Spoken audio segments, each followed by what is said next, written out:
नवनवीन व्हिडिओ पाहण्यासाठी आणि आमच्या चॅनल सोबत राहण्यासाठी सबस्क्राइब करा आणि बेल आयकॉनला क्लिक करायला विसरू नका।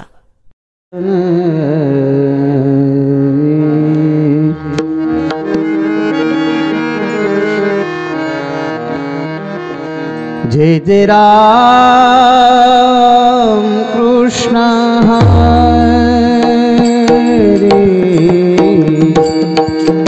जय जय राम कृष्ण हरे, जय जय राम कृष्ण हरे,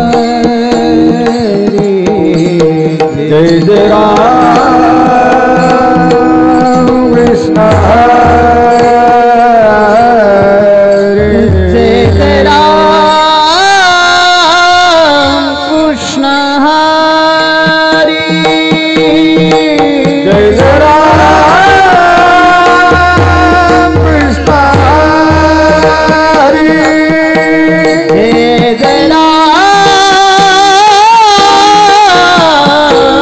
कृष्ण हरे,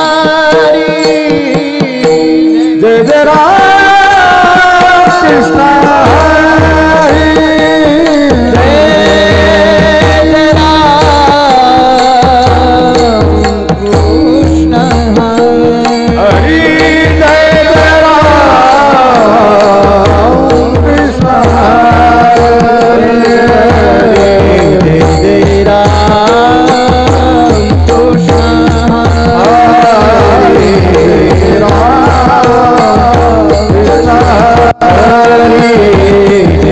राम कृष्ण हरे,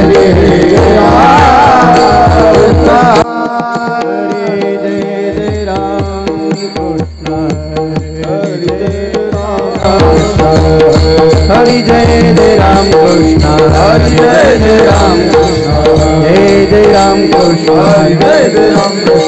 जय जय राम कृष्ण जय जय राम कृष्ण जय जय राम कृष्ण जय जय राम कृष्ण जय जय राम कृष्ण जय जय राम कृष्ण जय जय राम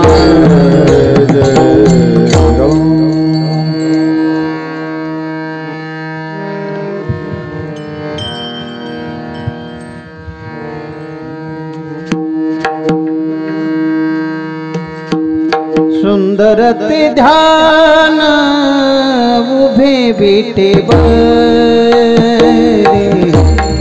सुंदर ते ध्यान उभे विठेबरी, सुंदर ते ध्यान उभे विठेबरी,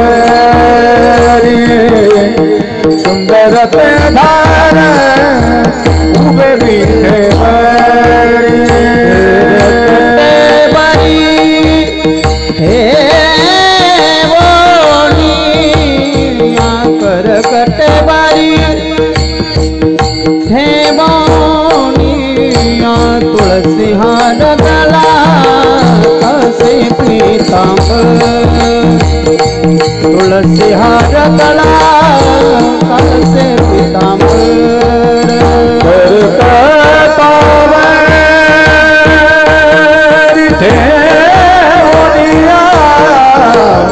कर कटावरी हे मोनिया, तुलसी हार गला हाथ पीतांबर, तुलसी हार गला हाथ पीतांबर, थोड़े निरंतरा हे त्रिधाम, थोड़े निरंतरा हे त्रिधाम, तुलसी हार गला कास पीतांबर, तुलसी हार गला कास पीतांबर,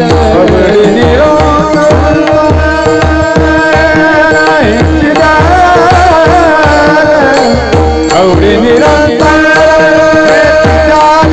तुलसी हार गला कास पीतांबर, तुलसी हार गला कास पीतांबर, पवित्र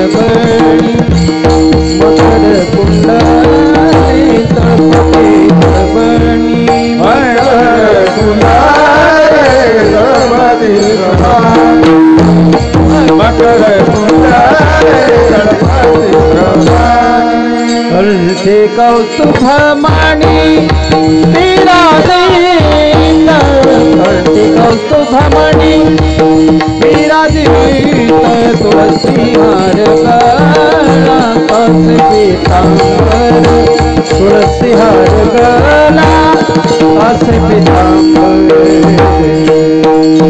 मन विराजित कंठी कौस्तुभमणि विराजित तुलसी हार गला कासे पीतांबर तुलसी हार गला कासे पीतांबर ओढे निरंतारा हे त्रिधान ओढे निरंतारा हे त्रिधान तुलसी हार गला कासे पीतांबर तुलसी हार गला कासे पीतांबर ओढे निरंतारा हे त्रिधान ओढे निरंतारा हे त्रिधान तुलसी हार गला कासे पीतांबर तुलसी हार गला कासे पीतांबर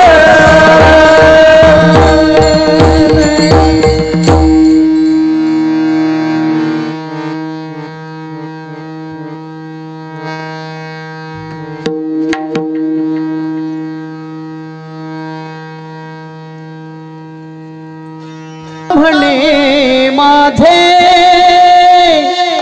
तुका म्हणे माझे सर्व सुख तुका म्हणे माझे तुका म्हणे माझे सर्व सुख तुका म्हणे माझे तुका म्हणे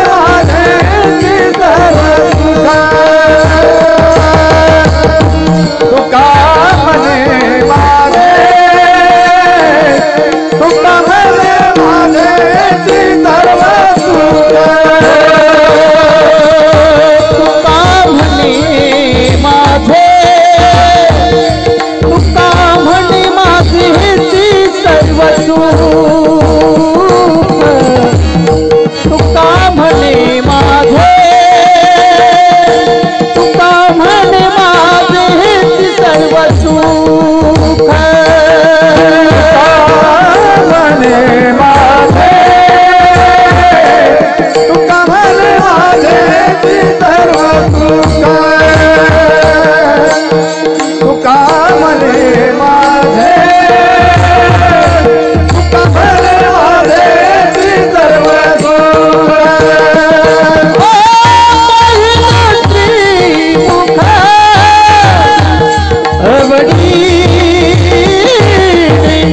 तुलसी हार गला तुलसी हार गला कासे पीतांबर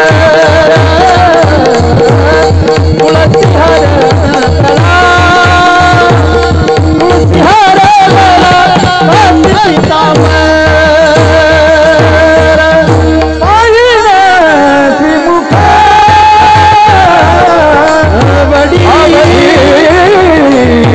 तुलसी हार गला कासे पीतांबर तुलसी हार गला हार गला कासे पीतांबर ओ निरंतरा एक ध्यान तुलसी हार गला तुलसी हार गला कासे पीतांबर तुलसी हार गला तुलसी हार गला कासे पीतांबर आवड निरंतर हे ध्यान तुलसी हार गला तुलसी हार गला कासे पीतांबर तुलसी हार गला तुलसी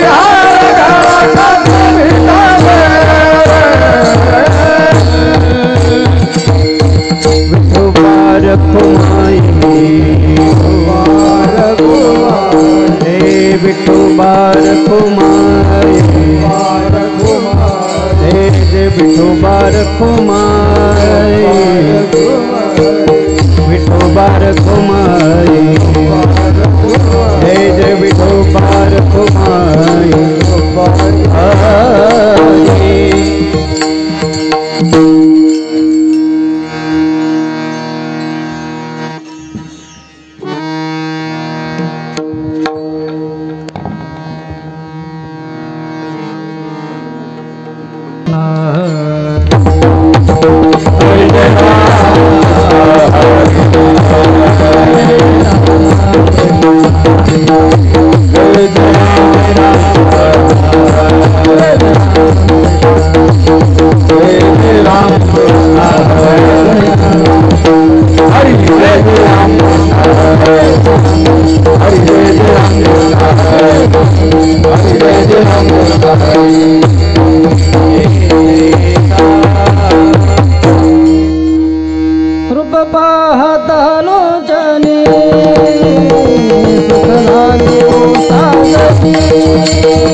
तुम्ही संत माय बाप कृपावंत, तुम्ही संत माय बाप कृपावंत, माय बाप कृपावंत, तुम्ही संत माय बाप कृपावंत, काय मी पतिता कीर्तिवान, काय मी पतिता कीर्तिवान, तुम्हा धराया अवतार तुम्हा धराया कारण अवतार तुम्हा धराया कारण उधराया धन जड उधराया धन जड देवा उधराया धन जड देवा सुख भक्ती भाव वाढवया सुख भक्ती भाव वाढवया सुख भक्ती भाव धर्म कुळाचारी नाम विठोबाचे कुळाचारी नाम विठोबाचे कुळाचारी नाम विठोबाचे अवतार तुम्हाधराया कारण अवतार तुम्हाधराया कारण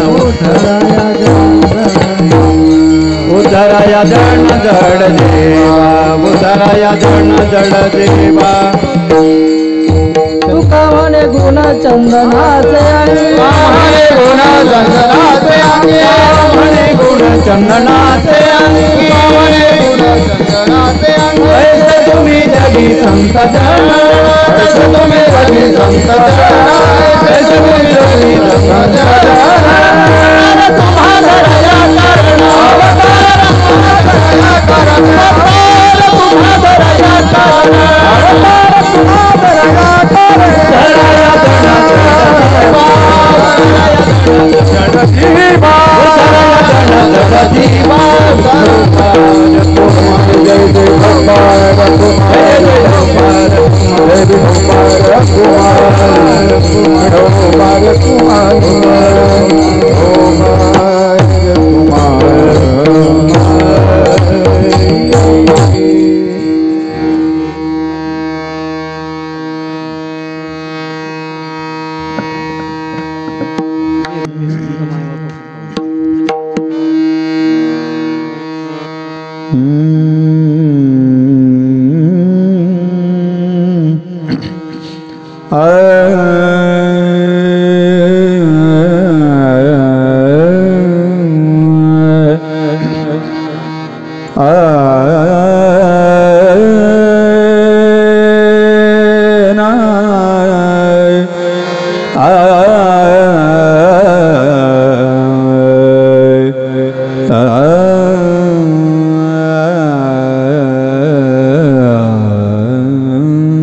तुम्ही संत माय बाप कृपावंत तुम्ही संत माय बाप कृपावंत माय बाप कृपावंत तुम्ही संत माय बाप तुम्ही संत माय बाप तुम्ही संत माय बाप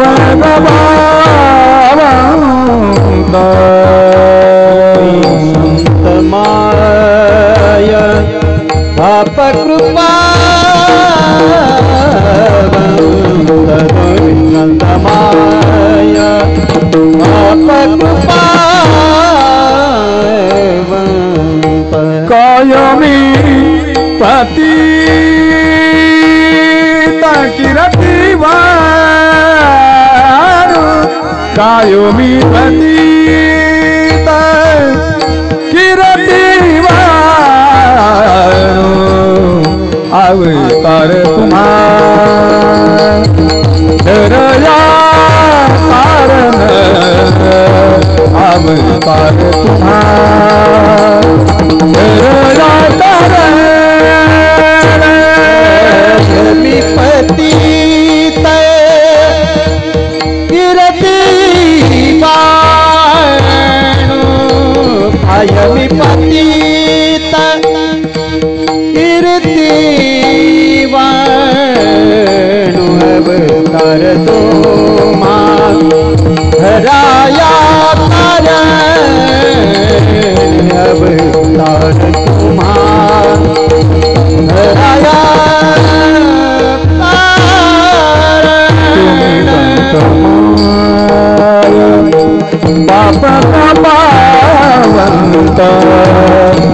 संत तुम्ही संतमाय बापत पावंत माय बाप कृपा तुम्ही संतमाय बाप कृपा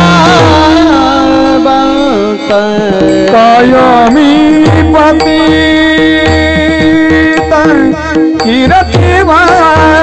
कीर्तिवानो कायमी पतित कीर्तिवानो अवतार तुम्हारा सरया तारे अवतार तुम्हारा सरया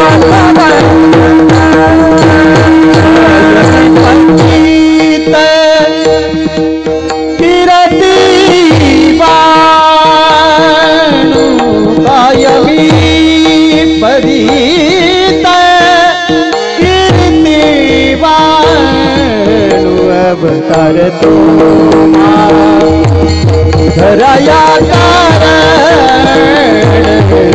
अवतार तुम्हारा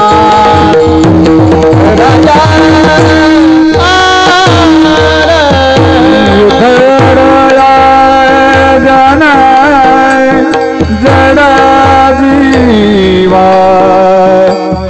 जड़ जीवा उद्धरया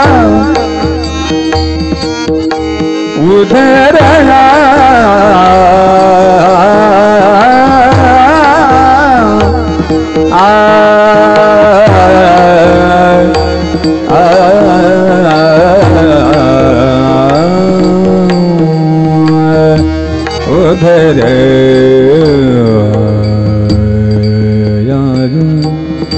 उधरया जन जड़ जीवा उधरया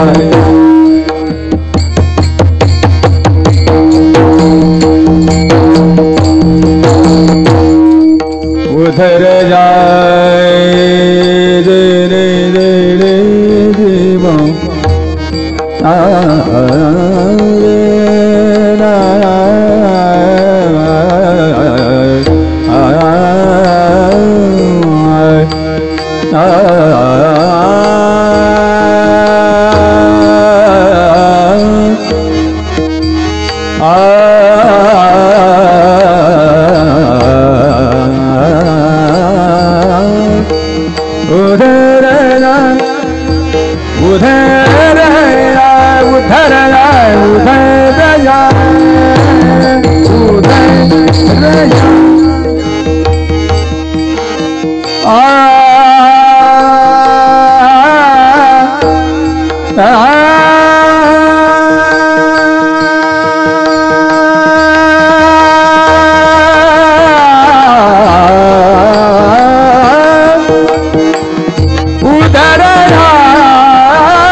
उदरया जना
धराया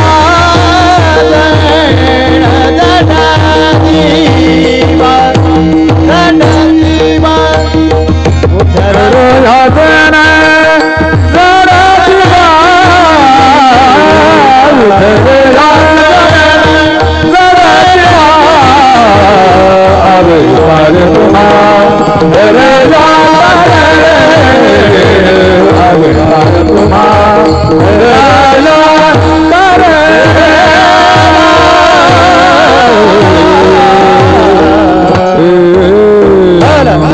विठ्ठल विठ्ठल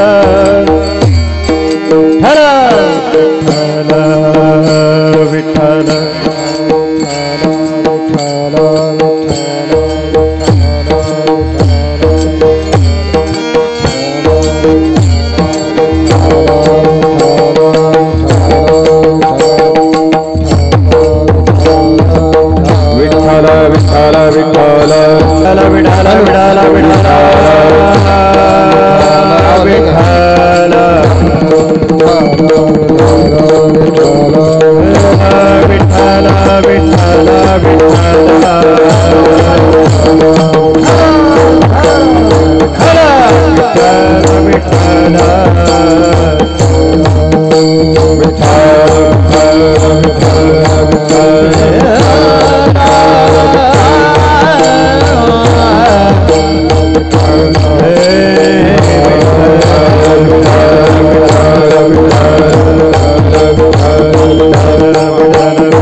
तुम्ही संतमाय बाप कृपावंत कायमी पतित कीर्तिवानो अवतार तुम्हा धराया कारण उद्धराया जन जड जीवा वाढावया सुख भक्तिभाव धर्म कुळाचार नाम विठोबाचे अवतार तुम्हा धराया कारण उद्धराया जन जड जीवा तुका म्हणे गुण चंदनाचे अंगी तैसे तुम्ही जगे संत जन अवतार तुम्हा धराया कारण उद्धराया जन जड जीवा विठ्ठल विठ्ठल विठ्ठल विठ्ठल विठ्ठल विठ्ठल श्री गुरुचरण सरोज रज निज मनो मुकुर सुधारी मरणो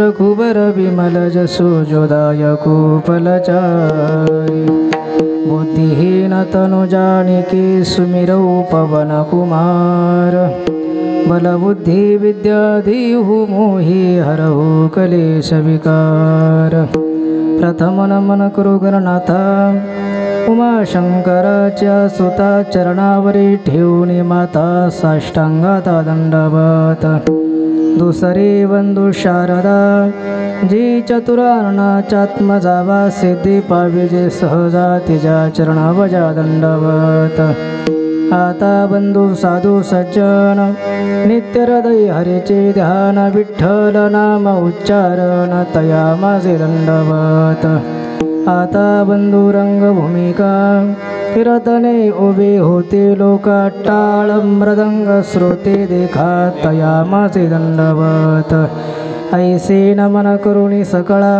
हरिकथा बोले बोबडिया बोला आज्ञाने म्हणून आपुल्या बाळा चालवी सकळा नामा म्हणे विठ्ठल विठ्ठल विठ्ठल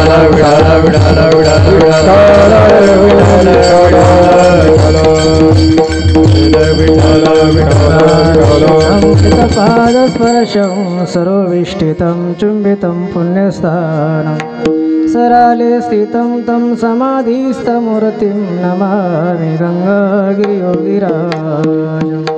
तपो ज्ञान वैराग्य भक्ति स्वरूपं सदा अलंकृतं साधु संन्यासयोगं मुखे यस्य वेदांत शास्त्रार्थनीतिं नमो नारायणगिरिं परब्रह्मस्वरूपं समचरणसरोजं सान्द्रनीलाम्बुधावं जगन्निहितपाणिं मण्डनं मण्डनानं तरुणतुलसीमाला कन्धरं कञ्जनेत्रं सदैधवलासं विठ्ठलं चिन्तयामि पाण्डुरङ्गकालो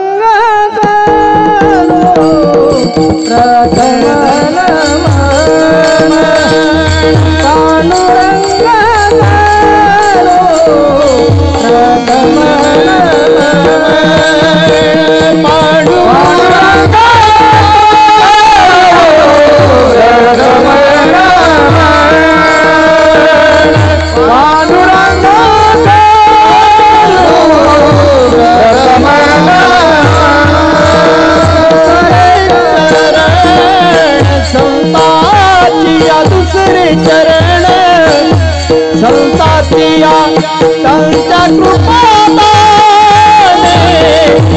कथेचा विस्तार त्यांच्या कृपादाने कथेचा विस्तार दुसरे करणाऱ्यांचा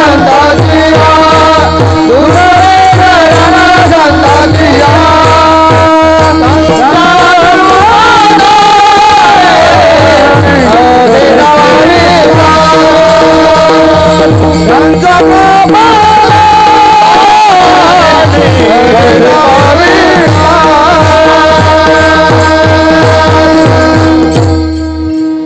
ओम नमो ज्ञानेश्वर करुणाकरा दयाळा तुमचा अनुग्रह लादलो पावन झालो चराचरी जयांचे केल्या स्मरण होय सकळ विद्यांच्या अधिकरण तीची बंधू श्रीचरण श्री गुरूंचे ते नमस्कारो न्याता प्रस्तुत प्राप्तस्थळी प्राप्त प्रसंगी कीर्तनरूपी सेवेकरता घेतलेला भंग श्रीमंत श्री संत जगद्गुरु तुकोबऱ्यांचा चारचरणाचा आणि संतप्र प्रकरणातील अभंग सेवेकरता निवडला विठ्ठला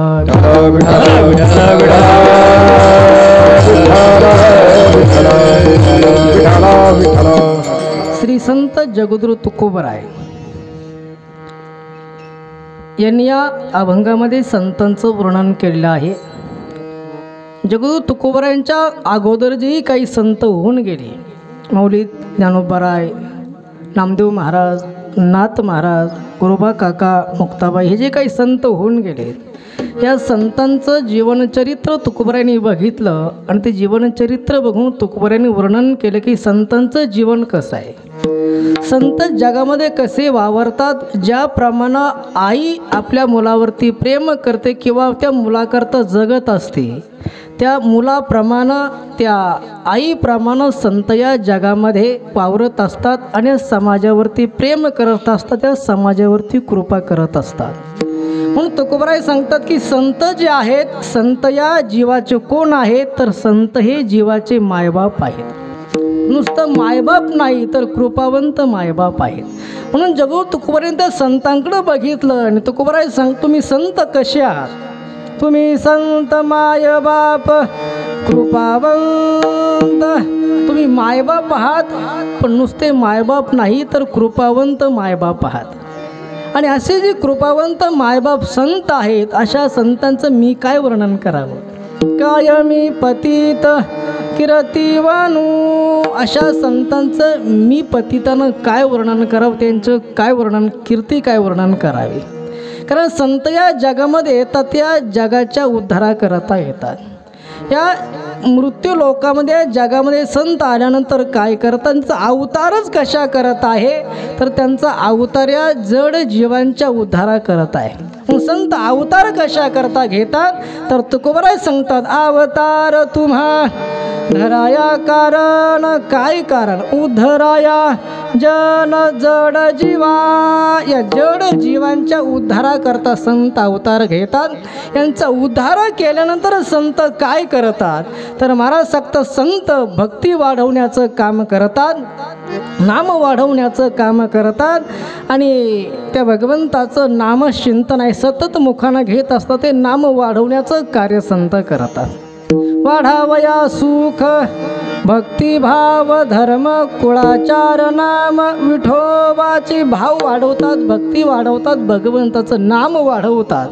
आणि म्हणून जगद्गुरु तुकोबारायांनी संतांना उपमा देत असताना चंदनाची उपमा दिली. जसं चंदन आहे, चंदन हे स्वतः झिजतं आणि दुसऱ्याला सुगंध देण्याचं कार्य करतं, त्याप्रमाणे संत हे स्वतः झिजतात आणि या समाजाला सुगंध देण्याचं काम करत. म्हणून तुकोबराय सांगतात, तुका म्हणे गुण चंदनाचे अंगी, तैसे तुम्ही जगी संत जन. विठ्ठल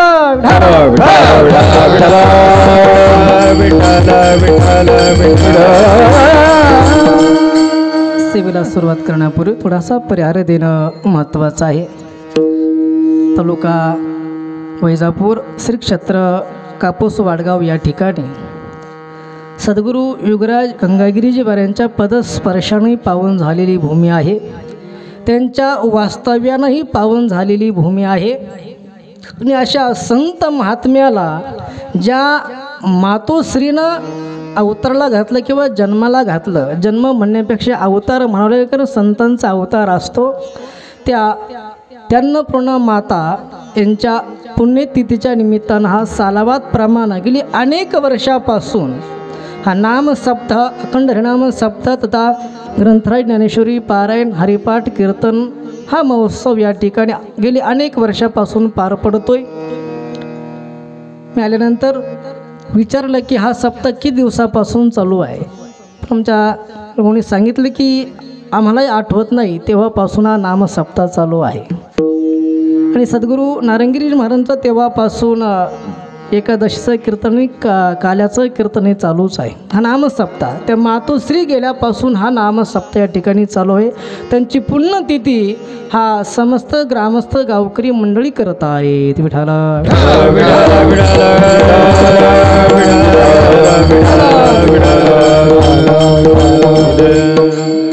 कारण इतर ठिकाणी जर आपण बघितलं तर पुरुष मंडळ या सप्ताहामध्ये हरिरण भाग घेत असतात, पण कापूस वाडगाव हे असं एक गाव आहे. कारण खऱ्या अर्थानं सांगावं असं वाटतं की हा जो परमार्थ हा जिवंत आहे तो पुरुषांमुळे जिवंत नाही भाऊ, हा परमार्थ महिलांमुळे जिवंत आहे. पुस्तक कापूस वाडगावच नाही महाराज, अनेक ठिकाणी तुम्ही बघा. आता इथंही जरी संख्या जर बघितली ना, आमच्या महिलांमुळे सरपंच होऊ शकतो, कारण त्यांची संख्या जास्त, 90% संख्या त्यांचीच आहे. आणि नाम सप्ताहामध्ये विना वादनाचं काम जे आहे त्या सर्व आमच्या महिला मंडळी करतात. आत्ता विचारलं तुमचा नेम कसा आहे, त्यांनी सांगितलं ग्रुपने आम्ही 12-12 तासाच्या 24-24 तासाच्या आम्ही ड्युट्या केलेल्या आहेत. 24-24 तासामध्ये ज्या काही महिला मंडळी नेमलेल्या असेल त्या येऊन या ठिकाणी प्रहरा करतात. पण आमच्या महिला मंडळीची कधीच तक्रार नाही माणसाकडं, आम्हाला चहा नाही की आम्हाला दूध नाही की आम्हाला झोपण्याकरता चटई नाही, नाही आहे त्या परिस्थितीमध्ये ते या नाम सप्ताहामध्ये सेवा करतात. विठाला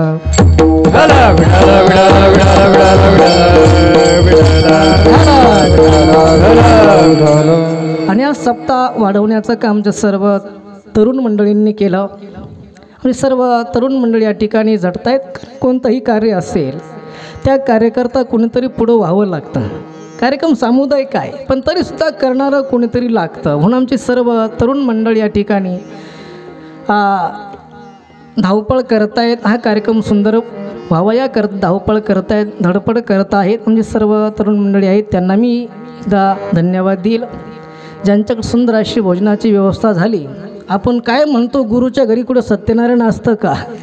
पण आमच्या कापूस वडगावच्या गुरुच्या घरी अन्नदानाच्या पंक्ती असतात. म्हणून आमचे सुरेश भाऊ कुलकर्णी, सतीश भाऊ, मला कधी कधी वायमानाने होत असतं म्हणून सतीश भाऊ आमचे कुलकर्णी यांच्याकडे सुंदर अशी भोजनाची पंगत झाली. इतकी सुंदर पंगत झाली, इतकी सुंदर झाली. आता तुम्हाला सांगितलं असतं ना, तुम्ही म्हटलं आम्हाला सांगितलं.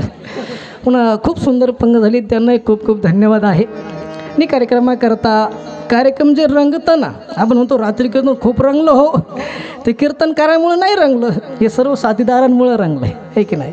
कारण कीर्तन हे प्रमाणाने रंगत असतं, कीर्तन हे पकवाजाच्या बोलानं रंगत असतं, कीर्तन हे सिस्टीमने रंगत असतं. म्हणून सुंदर असणारी आमची सिस्टीम, आमचे नारदमुनी मंडप, आमचे लानूभाऊ, आमचे चिरंजीव, आमचे प्रमोद दादा या ठिकाणी आहेत, सुंदर ऑपरेटिंग करतात, सुंदर मंडप आहे, सुंदर साऊंड सिस्टीम, त्यांनाही पुन्हा एकदा धन्यवाद देईल. आणि इकडनं पखवाजावरती ज्यांची थाप पडते, ज्यांच्या नावामध्ये धायडे आहे, त्यांनी 10 टाकला की लोक वेडे होऊन जातात, असे भगवानजी महाराज धायडे संगीत विशारद आपल्या सर्वांचा परिचय आहे. त्यांची सेवा एवढी मोठी आहे. सद्गुरू रामगिरीजी महाराजांच्या कथेमध्ये मला वाटतं गेली 20 वर्षापासून ते महाराजांच्या भागवत कथेमध्ये सत्संगत करत आहेत.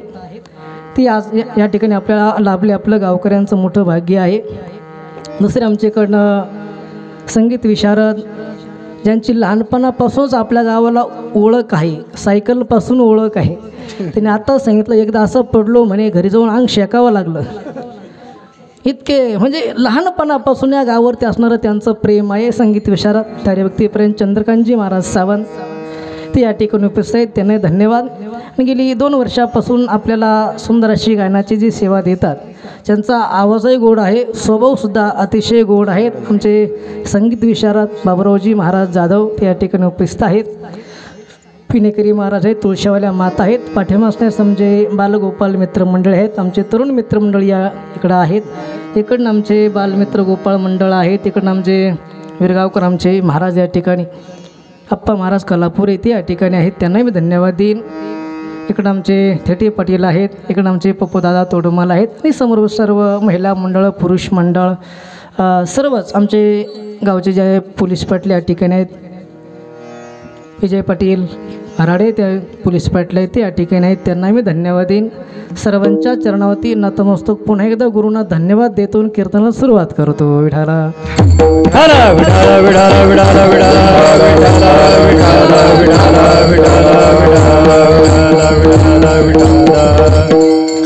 परमार्थ म्हटला की परमार्थामध्ये 2 गोष्टी अतिशय महत्त्वाच्या आहे.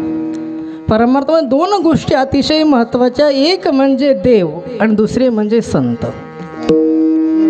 कोणताही संप्रदाय असू द्या, कोणताही धर्म असू द्या, त्या धर्मामध्ये देव असतो आणि त्या धर्माची उपासना सांगणारे संत असतात.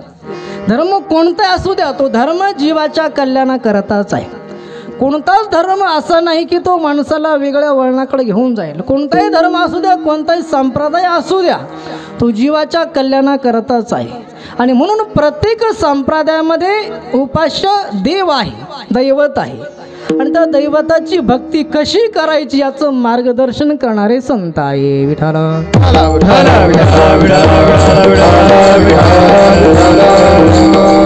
वारकरी संप्रदायामध्ये उपास्य दैवत कोणतं, तर वारकरी संप्रदायामध्ये उपास्य दैवत म्हणजे पांडुरंग परमात्मा आहे. पंढरपूरचा श्री विठ्ठल भगवान परमात्मा आहे. कारण आम्ही म्हणत असतो विठ्ठल कुळीचे दैवत,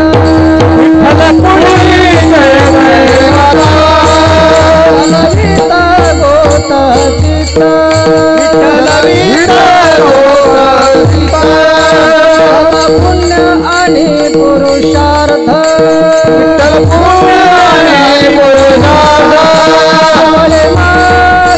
विठ्ठल विठ्ठल कुळीचे दैवत, विठ्ठल कुळीचे दैवत,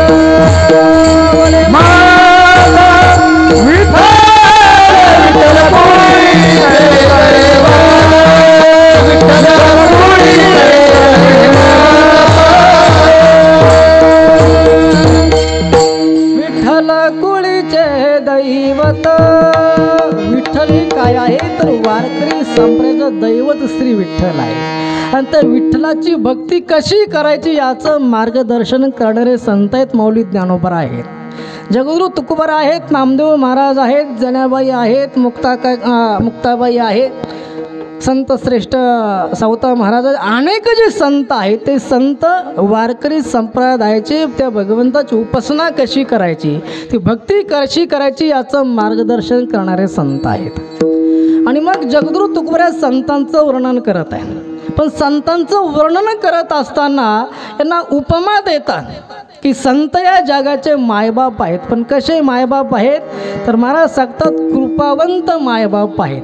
तर कृपावंत शब्द का वापरला, जसं आपल्याला एखाद्या गोष्टीचं वर्णन करायचं आहे, शब्दाने आपण वर्णन करतो, पण यथार्थ वर्णन आपल्याला करण्याकरता काहीतरी उदाहरण द्यावं लागतं, उपमा द्यावी लागते.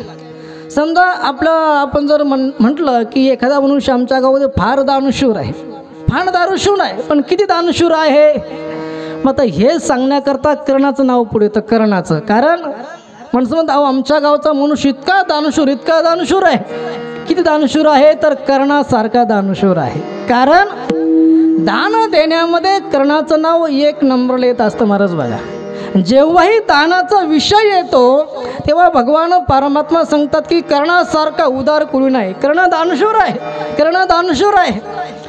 अर्जुनाला एकदा प्रश्न निर्माण झाला. अर्जुन देवाला विचारतो का हो देवा, कधी बघितलं की तुम्ही कर्णाचंच नाव घेता, मग धर्मराजा उदार नाही का, दानशूर नाही का?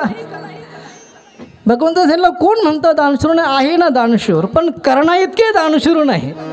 अर्जुन म्हटलं कशावरून देवा, म्हटले परीक्षा बघूया आपण.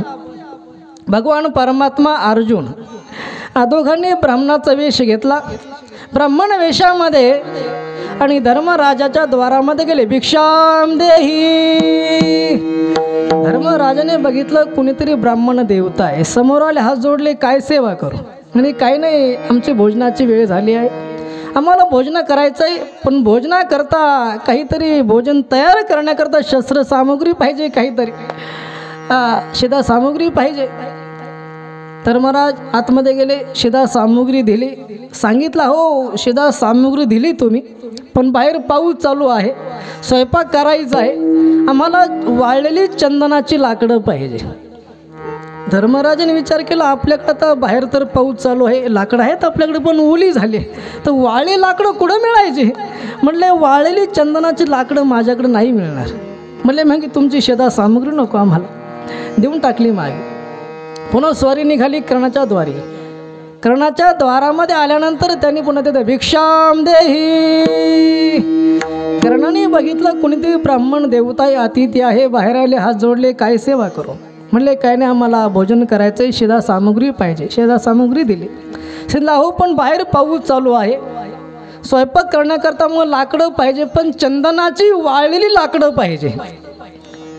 तर ज्याला कायमचे करण्याचा सवय असते त्याच्या लक्षात येऊन जातं. तेव्हा कर्णाच्या लक्षात आलं बाहेर लाकडं तर ओली आहे, पण आपला झोपण्याचा पलंग मात्र चंदनाचा आहे.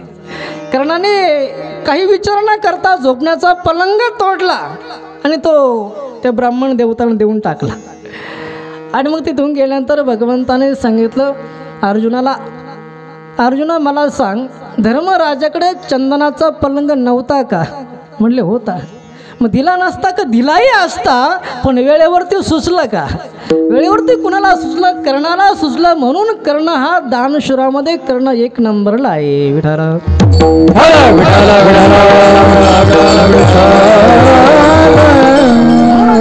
एखादा मनुष्य दानशूर आहे तर कर्णासारखा दानशूर आहे. ते संत या जगाचे मायबाप आहेत, पण कसे मायबाप आहेत तर कृपावंत मायबाप आहेत. कारण जसं आई मुलावरती प्रेम करत असते, आई मुलावरती कृपा करत असते, कारण आईचं अंतःकरण एवढं मोठं असतं. महाराज बघा, आईच्या मांडीवरती जर मूल असलं, मुलानं आईच्या मांडीवरती घाण केली तर आई मांडी कापते का? नाही महाराज, आई मांडी कापत नाही, घाण साफ करून टाकते, पुन्हा मुलाला मांडीवरती घेते. म्हणजे मुलानं किती अपराध जरी केले तर मुलाचे अपराध पोटामध्ये जी घालते ना तिला आई म्हणतात. विठ्ठल विठ्ठल विठ्ठल विठ्ठल विठ्ठल विठ्ठल विठ्ठल. आणि ते आपल्या मुलाबद्दल ते आईच्या ठिकाणी कळवळा असतो महाराज. कळवळा एका दृष्टांताने तुमच्या समोर ठेईल महाराज. बघा की आईचा मुलाबद्दल काय कळवळा आहे त्या मुलाविषयी. बघा एक मनुष्य आहे, 2 पत्नी आहेत त्याला. योगायोगानं दोघी एकाच दिवशी प्रसूत झाल्या, एकाच दवाखान्यामध्ये प्रसूत झाल्या. एकीला मुलगा झाला आणि एकीला मुलगी झाली. आता जिला मुलगी झाली तिनं मनामध्ये विचार केला, पुरुष प्रधान संस्कृतीमध्ये मुलाला महत्त्व जास्त आहे की नाही. सहसा आपण मुलगा झाला की आपण पेढे वाटतो, मुलगी झालं का मिरच्या वाटतो नाही. पण मुलीचा आनंद आहे, पण मुला इतका आनंद नाही ना. जसं मुलाला मुलगा झाल्यानंतर आनंद होतो तेवढा मुलगी झाल्यानंतर आनंद होत नाही.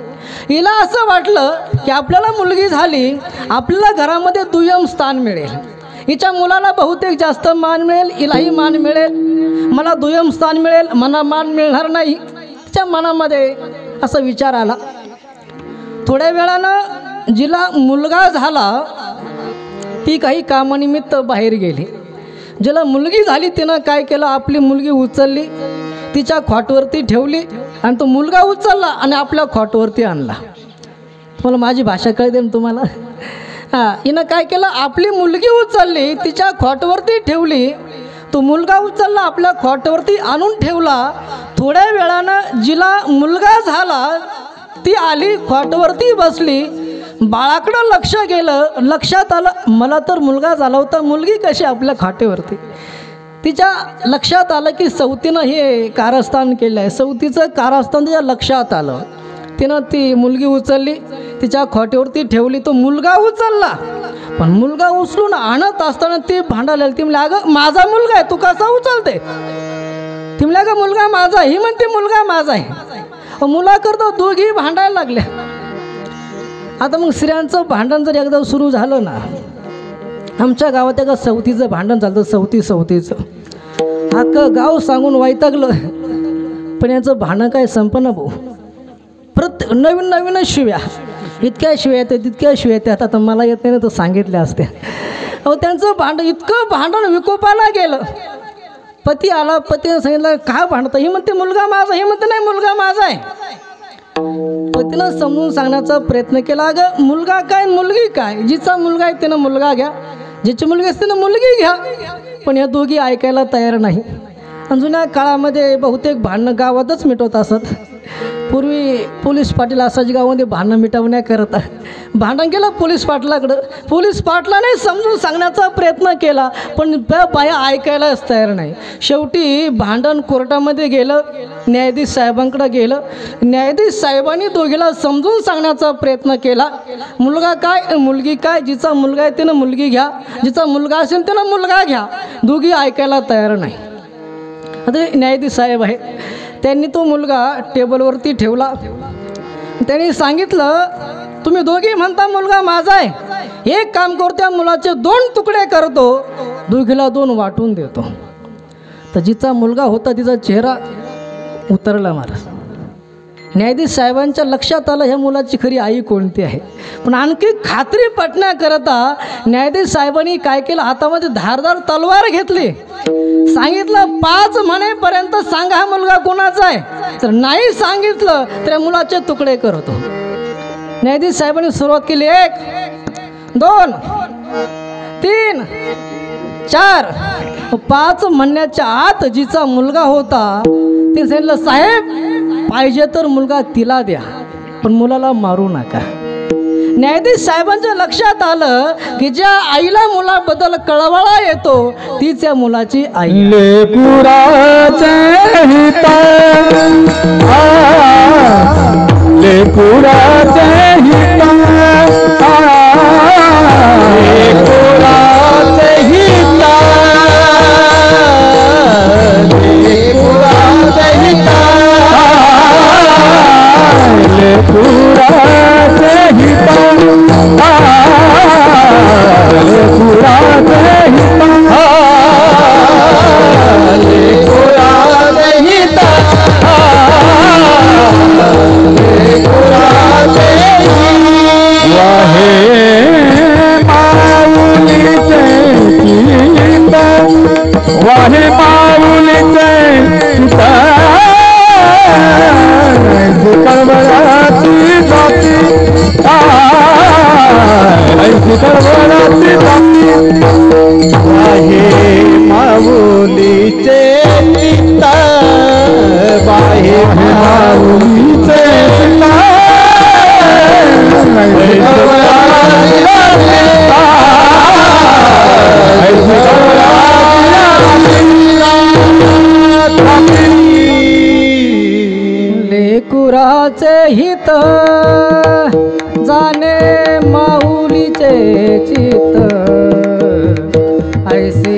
कळ्याची जाती. ज्या माऊलीचं अंतःकरण कळवळा होतं ना, हीच त्या मुलाची आई आहे.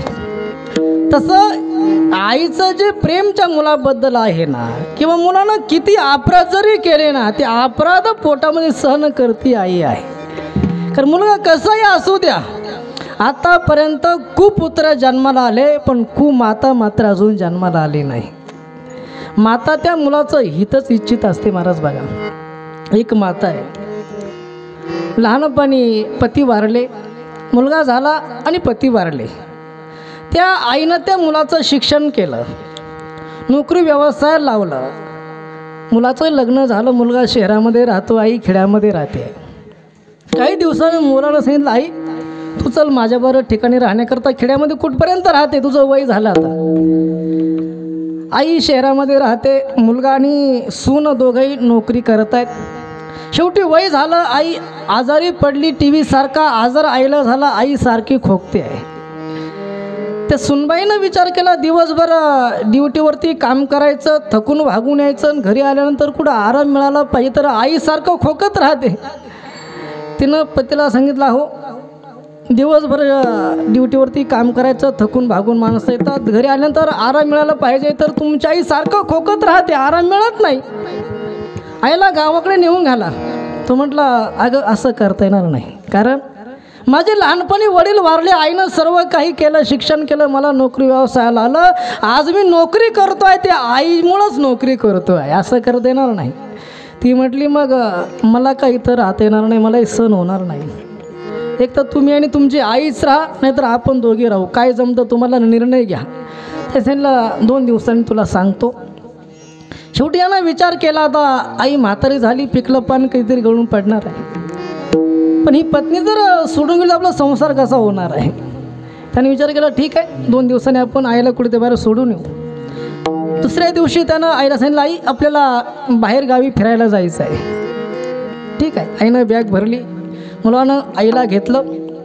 एका जंगलामध्ये गाडी थांबली. त्या जंगलाच्या रस्त्यानं घनदाट जंगल आहे, त्या घनदाट जंगलातून आई आणि तो मुलगा निघालेला आहे. आईच्या लक्षात येत नव्हतं की मुलगा म्हटलं आपल्याला कुठंतरी फिरायला जायचं आहे, नाही जंगलामध्ये कुणीकडे घेऊन चालला आहे. जंगल एवढं घनदाट होतं, दिवसा त्या जंगलामध्ये अंधार पडले होता, रस्ता दिसत नव्हता. पण आईनं काय करावं, त्या रस्त्यानं जात असताना झाडाचा पाला घ्यायचा आणि त्या रस्त्यानं टाकत चालायचं. झाडाचा पाला घ्यायचा, रस्त्यानं टाकत चालायचं. असं घनदाट जंगलामध्ये गेल्यानंतर मुलगा सांगतो, आई थोडा वेळ इथं थांब, मी आत्ता येतोय. आईच्या लक्षात आलं मुलगा आपल्याला सोडून जाणार आहे. कारण ज्या आईनं ज्याला लहानपणापासून पाळलं पुसलं, आईला त्याचं कळणार नाही का. लक्षात आलं. आईनं सांगितलं, अरे राजा, तुझ्या मनातलं मी जाणलं रे, ओळखलं मी. तुम्हाला माझी अडचण होते, मलाही कळत आहे. मी आता म्हातारी झाले, कधीतरी जाणारच आहे. तुझी सोन्यासारखी 2 मुलं आहेत, सोन्यासारखी पत्नी, त्यांना सांभाळ. तुला राजा एकच सांगते, तुला तू आता घरी जाणार आहेस ना. अरे या जंगलामध्ये हिंस्र पशु असतील, वाघ आहेत, सिंह आहेत, आणि तू जर रस्ता चुकला ना, ते वाघ तुला खाऊन टाकतील, तुझा घात होईल. एक काम कर, ज्या रस्त्यानं मी आले, आपण आलोय ज्या रस्त्यानं, त्या रस्त्यानं मी पाला टाकत आले. एकच काम कर, ज्या रस्त्यानं पाला टाकला त्याच रस्त्यानं परत जा. कारण रस्ता चुकला तर वाघ तुझा घात करतील, मारून टाकतील, खाऊन टाकतील. तो अरे जो मुलगा आईला मृत्यूच्या दाड्यामध्ये सोडतोय, तरी ती माता त्या मुलाचं कल्याणच इच्छिते, याला आई म्हणतात.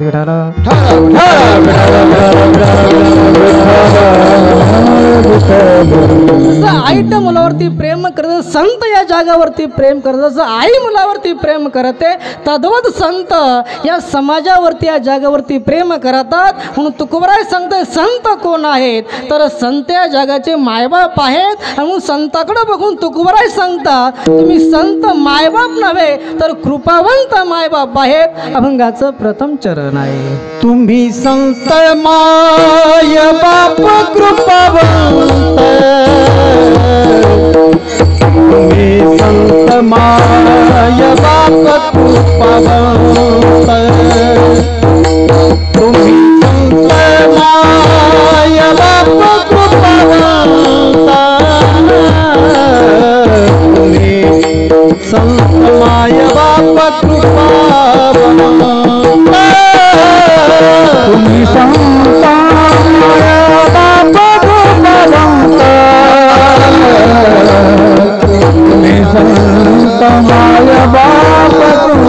कृपावंत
संत माया बाप कृपावंत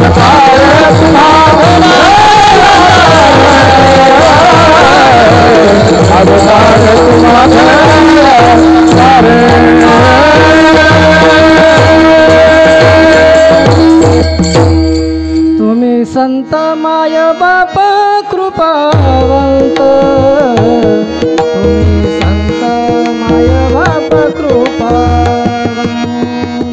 तुकोबराय माऊली ज्ञानोबरायांकडे तुकोबरायांनी बघितलं आणि माऊली ज्ञानोबराय सांग तुम्ही संत कसे आहात तर मायबाप आहात. मायबाप नाही तर कृपावंत मायबाप आहात तुम्ही या जगाचे. कारण जसं मुलानं किती जरी अपराध केले तरी आई त्या मुलावरती रागवत नाही किंवा त्याचे अपराध पोटामध्ये घालते सहन करते. ते संत आहे. संतांना तुम्ही किती त्रास द्या तरी संत या समाजाला उपदेश देण्याचंच कार्य करतात किंवा संत या जगावरती कृपाचं करण्याचं कार्य करतात. महाराज बघा ज्ञानोबरायांचं जीवनचरित्र बघा, अनेक संतांचं जीवनचरित्र बघा. सद्गुरू गंगागिरी महाराजांना त्रास झाला नाही का? मी 2 दिवसापूर्वी गंगागिरी महाराज चरित्र वाचलं. त्यावेळी सद्गुरू गंगागिरीजी महाराज कापूस वाडगावमध्ये राहत होते. राहत असताना त्यांचं बालपणापासून परमार्थ करणं, समाजाला एकत्रित करणं, भजनाला लावणं, लोक भजना करता यायचे. तर सर्वच लोक सारखे नसतात महाराज, 5ही बोटं सारखे नसतात. काही ना ते सण व्हायचं नाही. त्यांनी गंगागिरी मला त्रास दिला, इथं राहू नका, गाव सोडा. गंगागिरी महाराज गाव सोडलं आणि गावाच्या बाहेर राहायला गेले. पण ज्यांना भजनाची गोडी आहे ना, जसं ज्या फुलामध्ये मकरंद आहे, फुलं कितीही लांब नेऊन ठेवा, तसं भ्रमर त्या ठिकाणी जातो सुगंध घेण्याकरता. तसं गंगागिरी महाराजांनी कापूस वाडगाव सोडलं, बाहेर गावात राहू लागले. बाहेर गावामध्ये म्हणजे गावाच्या बाहेर राहू लागले. तरी भजन लोक त्या ठिकाणी जाईन तिथं भजन करायचे. जे काही त्रास देणारे होते आणखी त्रास द्यायचे महाराज. म्हणजे संतांना त्रास जरी झाला तरी संत या समाजावरती रागवत नाही किंवा खूपवत नाही. मग असं थोडे की संतांना राग येत नाही, पण संत का रागवत नाही तर माऊली ज्ञानोबराय सांगतात.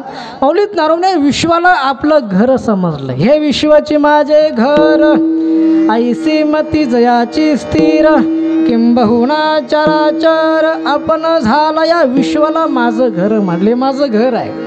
हा समाजी सर्व माझी लेकरं आहेत. त्या लेकराप्रमाणे सद्गुरू गंगागिरी महाराजांनी या लोकांना क्षमा केली. महाराज माफ केलं, त्रास दिला नाही. सद्गुरू माऊली ज्ञानोबरायांचं जीवनचरित्र बघा. माऊली ज्ञानोबरायांच्या जीवनामध्ये एवढाही त्रास झाला.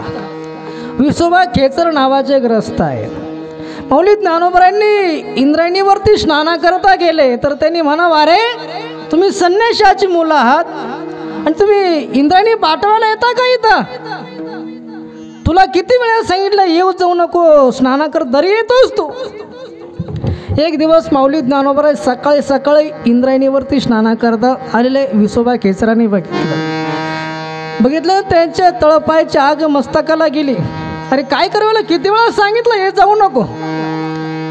त्या इंद्रायणीच्या कडेला काही मुलं खेळ खेळत होते. विसोबा काकाने धरलं, अरे मुलांनो, तुम्हाला आज मी एक नवीन खेळ सांगणार आहे. कोणता खेळ काका? अरे चिखल घ्या, या ज्ञानाला मारा. दगड घ्या, या ज्ञानाला मारा. लहान मुलं आहे, मरा जसं शिकवलं तसं करतात. त्या लहान मुलांनी ज्ञानोबरायांवरती चिखल फेकावा, ज्ञानोबरायांवरती दगड फेकावेत. तरी ज्ञानोबरायांनी एक शब्दही उलटता विसोबा काकांना बोलले नाही महाराज. एक दिवसाचा प्रसंग होता महाराज. बघा, भिक्षेमध्ये गुळ आला, डाळ आली. मुक्ताबाईने विचार केला, झोळीमध्ये डाळ आलाय, गुळ आली, आपण मांडे करूया. निवृत्तनाथ महाराजांना मांडे खूप आवडतात, मांडे करू. पण मांडे करण्याकरता खापर पाहिजे. मुक्ताबाई कुंभारवाड्यामध्ये गेल्या. काका, आमच्या दादांना मांडे खावेसे वाटतात, आम्हाला खापर द्याल का? हो, त्या कुंभार दादाला इतका आनंद झाला. आनंदानं त्या कुंभार दादांना त्या मुक्तेला खापर देऊन टाकलं महाराज. मुक्ताबाईनं खापर घेतला आणि सिद्ध बेटाच्या दिशेनं निघाल्या.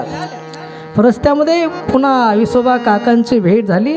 काकांनी बघितलं, अरे ही संन्याशाची मुक्ता दिसते, हातामध्ये खापराचं भांडा घेतलंय. काका घोड्या सगळं समोर गेले, आडे उभे राहिले. अगं मुक्ते, काय हातामध्ये? काय नाही काका, खापर चालवलंय. आमच्या निवृत्ता दादांना मांडे खावेशी वाटले ना, मांडे करण्याकरता खापर घेऊन चालले. अरे तुम्ही संन्याशाची मुलं आहात आणि तुम्हाला मांडे खाण्याची इच्छा होते? अरे आमच्या सारख्यांना मांडे खाण्याची इच्छा झाली पाहिजे, तुम्हाला कशी इच्छा होती मांडे खाण्याची? विसोबा काकाने ते खापर घेतला आणि जमिनीवरती आपटलं, खापर करून टाकली महाराज. कुंभारवाड्यामध्ये गेले, खबरदार कुणी त्या संन्याशाच्या मुलांना खापर द्याल तर. मुक्ताबाई पर्णकुटीमध्ये गेल्या, रडत बसल्या. निवृत्तात महाराज बसला, विचारला, का मुक्ता का रडते? दादा, विसोबा काकाने माझ्या आजचं खापर फोडून टाकलं रे, मांडे कशावरती करू मी? लागा मुक्ता, यामध्ये रडण्यासारखं काय? अगं जिचा दादा ज्ञान दादा आहे त्याला खापराची काय गरज आहे मांडे करण्याकरता? तू मांड्याची तयारी कर, आपण मांडे करूया. दादांना मांडे खायचे ना, तू तयारी कर मांड्याची. अरे दादा, पण मांडे कशावरती भाजायचे? करूया आपण, तू कर तयारी. मुक्ताबाईनं मांडे करायची तयारी सुरुवात केली महाराज. निवृत्त माऊली ज्ञानोबरायांनी योगाच्या जोरावरती आपली पाठ तापवली, लालबुंद पाठ झाली. त्या लालबुंद पाठीवरती मुक्ताबाई मांडे भाजते आहे. मांड्याला गावरान तूप लावलंय आणि तूप लावल्यानंतर श्वास आहे ना, तो बेटामध्ये नाही तर आळंदीमध्ये श्वास घुमला. तो नास, तो सुगंध आहे, तो सुगंध विसोबा काकाच्या नाकापर्यंत पोहोचला. काकाने विचार केला, अरे यांचं खापर फोडलं तरी कोणी यांना खापर दिलं, तरी मांडे केले. असे लगबगीन निघाले बेटाकडे. येऊन बघतायत त्या पर्णकुटीमध्ये ज्ञानोबरायांच्या मांडीवरती मुक्ताबाई मांडी भासते आहे. सोपान काका निवृत्तात महाराजांनी त्या ठिकाणी पंक्तीला बसले आहेत. हे दृश्य बघितलं आणि विसोबा काकांच्या पायाखालची माती घसरली. अरे मी या मुलांना काय त्रास दिला? या मुलांचा अधिकार काय? मी काय त्रास दिला? पश्चाताप झाला आणि पश्चाताप अंतकरण आहे. पर्णकुटी दरवाजा उघडल्यानंतर गेले आणि धाड दिशी निवृत्तात महाराजांच्या पायात लोटांगण घातलं. दादा चुकलं माझं. पण निवृत्त महाराज सांगितलं, हात खेचरा. हात खेचरा म्हणजे अरे बाजूला हो. पण निवृत्त महाराज असं म्हटलं, पण माऊली ज्ञानोबरायांनी त्यांना दूर लोटलं नाही महाराज. माऊली ज्ञानोबरायांनी त्यांच्यावरती कृपा केली, त्यांचा उद्धार आमच्या ज्ञानोबरायांनी केला. विठाला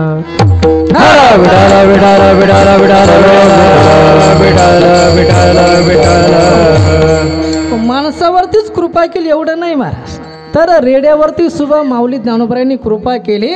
रेड्याच्या मुखातून वेद बोलवला. ज्ञानदेव म्हणे बोले रे ऋग्वेद, ओंकार मूळ शब्द प्रणवाचा.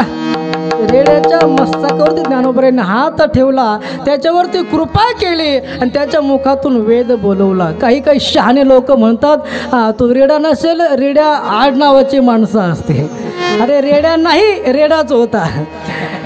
कोण होता? रेडाच होता महाराज. त्याकरता महाराजांनी आणखीन एक उदाहरण दिलं. कोणतं? म्हैसी पुत्रा मुखे बोलवणे श्रुती. म्हैशी पुत्र म्हणजे म्हशीचा पुत्र म्हणजे टोनगा आहे की नाही. याच्या मुखातून ज्ञानोबरायांनी वेद बोलवलं महाराज. ज्ञानोबरायांनी ते रेडे बोलवलेत. पण रामगिरी महाराजांनी आमच्या सारखे रेडे बोलवले. विठाल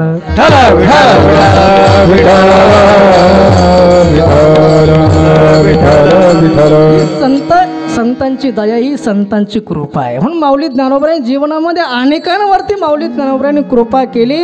म्हणून तुकोबराय सांगतात तुम्ही संत माय बाप कृपावंत. आणि तुकोबराय सांगतात अशा संतांचं कृपावंत संतांचं मी पतितानं काय वर्णन करावं. काय मी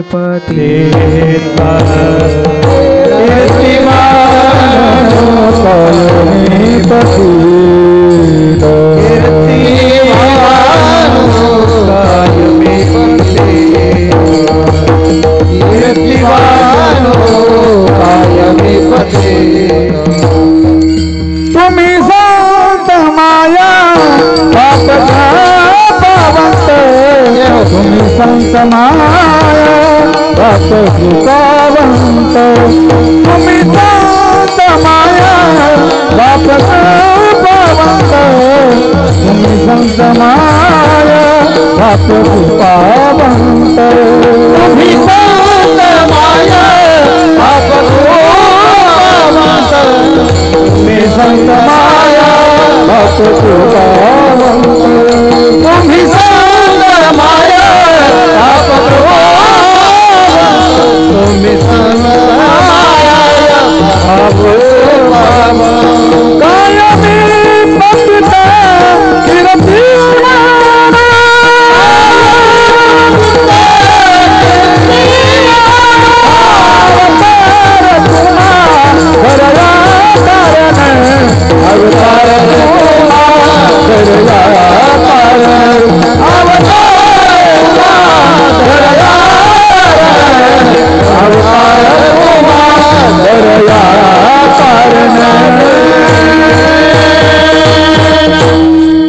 कायमी पतित कीर्तिवान.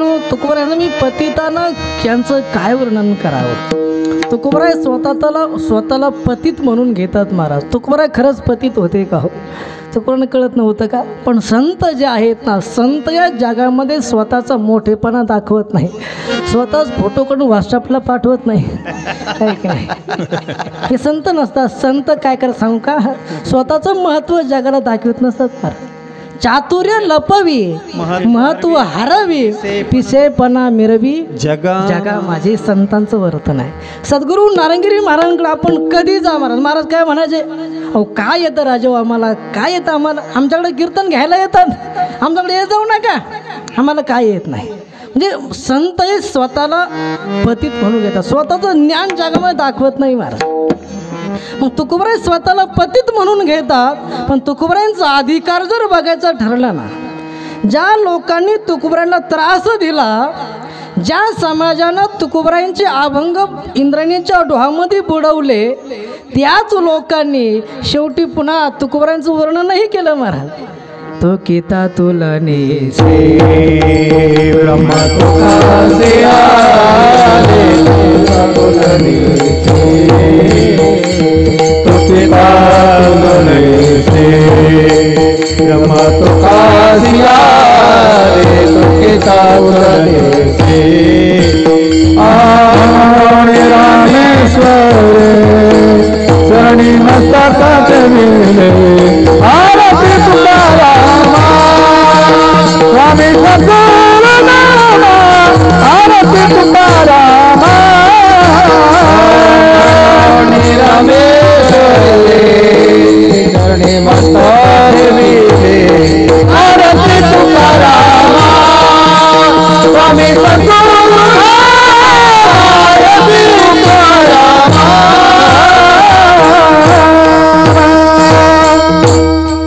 रामेश्वर भट्ट द्विजा तुका विष्णू नाही दुजा. जे रामेश्वर शास्त्री आहेत ना ज्या रामेश्वर शास्त्र्यांनी तुकोबरायांचे अभंग इंद्राच्या डोहामध्ये बुडवले. सांगितलं तुम्ही कवित्व करू नका तुम्हाला कवित्व करण्याचा अधिकार नाही. या शब्दामध्ये जे रामेश्वर शास्त्री तुकोबरायांना त्रास दिला महाराज. त्याच तुकोबरायांचं वर्णन रामेश्वर शास्त्री करत आहेत. तुकोबराय कोण आहेत?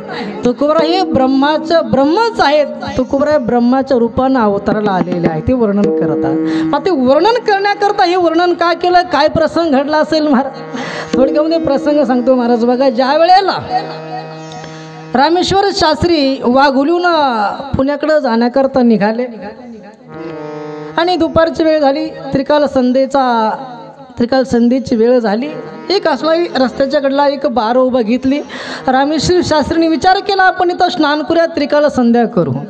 त्या बारवेमध्ये स्नान करण्याकरता उतरले, पण ती बारव जी होती ना, ती अनगडशा फकीराची बारव होती, स्नानाची, पूजेची, पाण्याची. त्यामध्ये अनगडशा फकीराशिवाय दुसरं कोणी स्नान करत नव्हतं.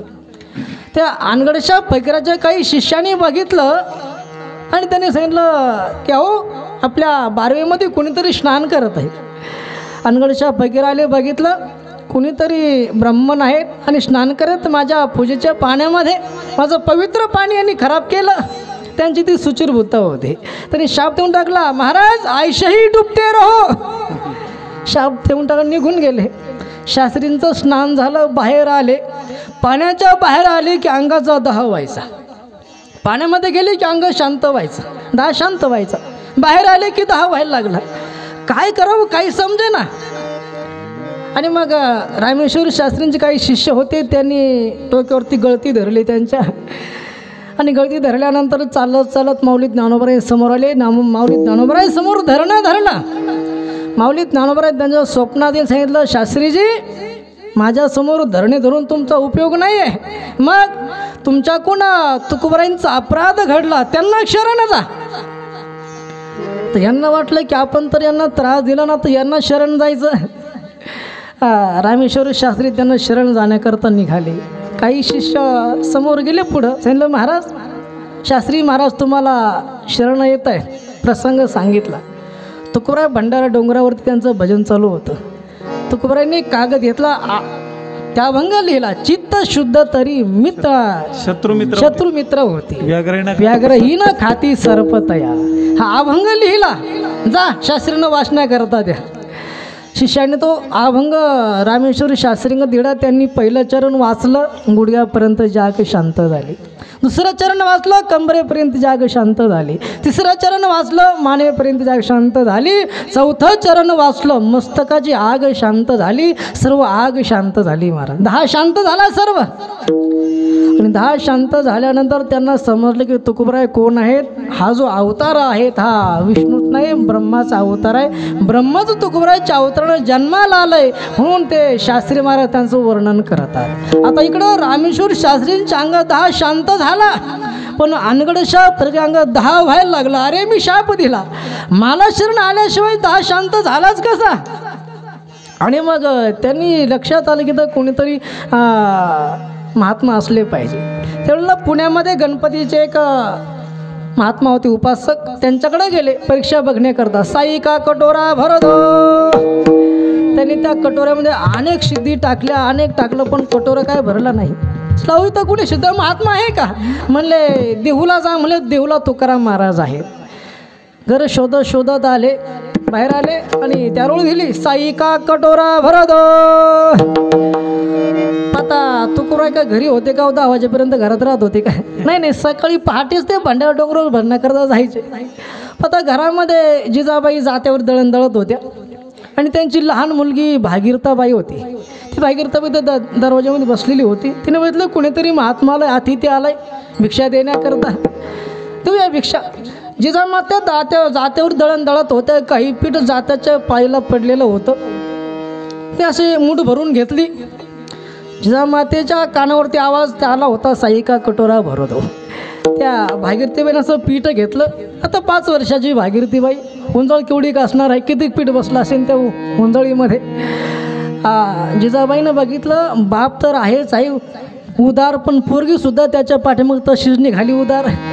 अशी हुंजळीवर थाप मारली. मला थाप मारल्यासारखं सगळं पीठ सांडलं, पण कुठंतरी थोडंसं पीठ त्या हातामध्ये राहिलं. भागीरथीबाई आल्या, कटोऱ्यामध्ये हात झटकले. ज्या कटोऱ्याने पोत्यानं धान्य टाकलं तरी कटोरा भरत नव्हता, तो कटोराने हात झटकला ना, कटोरा भरला ना, पीठ खाली सांडायला लागलं. अनगडशा पकडलं, वाटलं हेच तुकोबराय, चरणावरती नतमस्तके, धन्य तुकोबराय, धन्य तुकोबराय. ते म्हटले मी तुकोबराय नाही, मी त्यांची मुलगी आहे. अनगडशा फकीर म्हटले मुलीचा जर अधिकार एवढा आहे तर तुकोबरायांचा अधिकार काय असेल. धन्य तुकोबा समर्थ, धन्य तुकोबा समर्थ, धन्य तुकोबा समर्थ, धन्य तुकोबा समर्थ.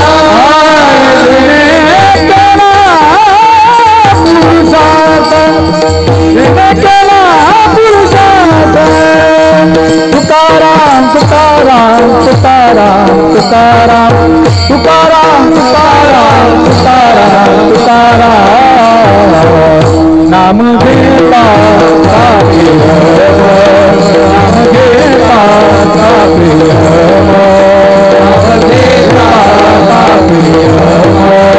नाम घेता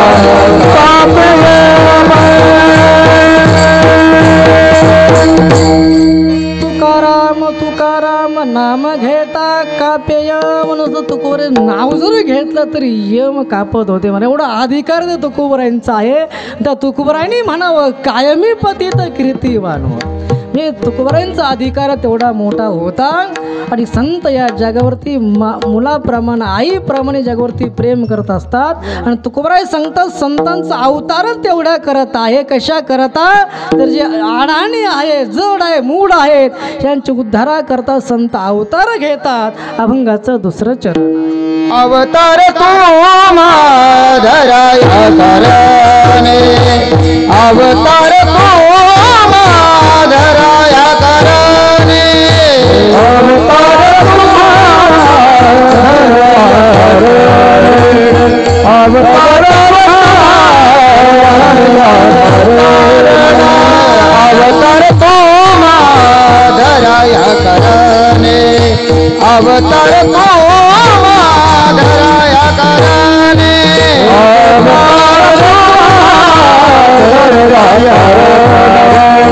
अवतार उद्धरया जना जड जीवा, उद्धरया जना जड जीवा, अवतार तो माधराया करणे, अवतार तो माधराया करणे.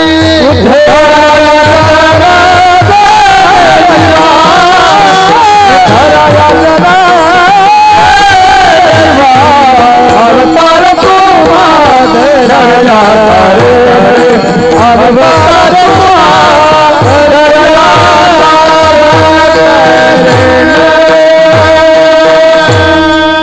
अवतार तुम्हा धराया कारण.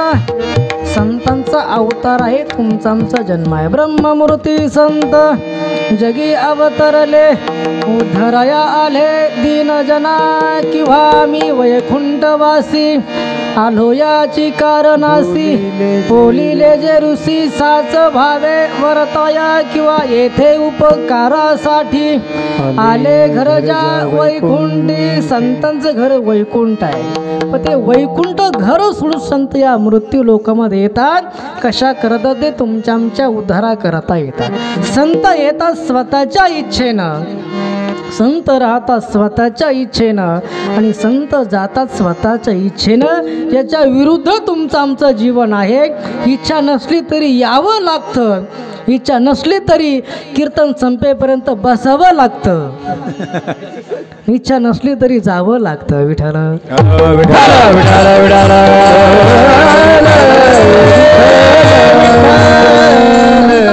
येणं त्यांच्या हातामध्ये. संत स्वतःची इच्छेने येतात, जातात स्वतःची इच्छेनं. एवढा प्रसंग तुमच्या समोर टाकतो महाराज. बघा, सद्गुरू नारंगिरी महाराज आले स्वतःच्या इच्छेनं, राहिले स्वतःच्या इच्छेनं, गेले सुद्धा स्वतःच्या इच्छेनं. कशावरून तर ऐका, सद्गुरू नारंगिरी महाराज कायम कीर्तनामध्ये सांगायचे आम्ही वैकुंठाच्या अर्ध्या रस्त्यावर आहोत.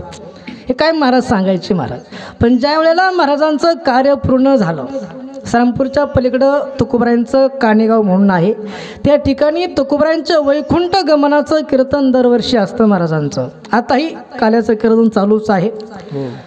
पण ते कीर्तन शेवटचं कीर्तन महाराजांनी केलं आणि त्या कीर्तनामध्ये महाराजांनी लोकांना संदेशच देऊन टाकला होता की बाबांनो आमचं काम झालं, माझं कार्य संपलं, आमचं कार्य संपलं, आता आम्ही आमच्या घरी जातो, आम्ही जातो आमुच्या गावा, आमुचा राम राम घ्यावा, आता कसले येणे जाणे, सहज खुंटले बोलणे. हे प्रमाण महाराजांनी घेतलं. ते शेवटचं कीर्तन महाराज त्या दिवसानंतर ते कीर्तन संपल्यानंतर चौथ्या दिवशी महाराज स्वतःचा देह ठेवला. संत जातात स्वतःच्या इच्छेनं. विठ्ठल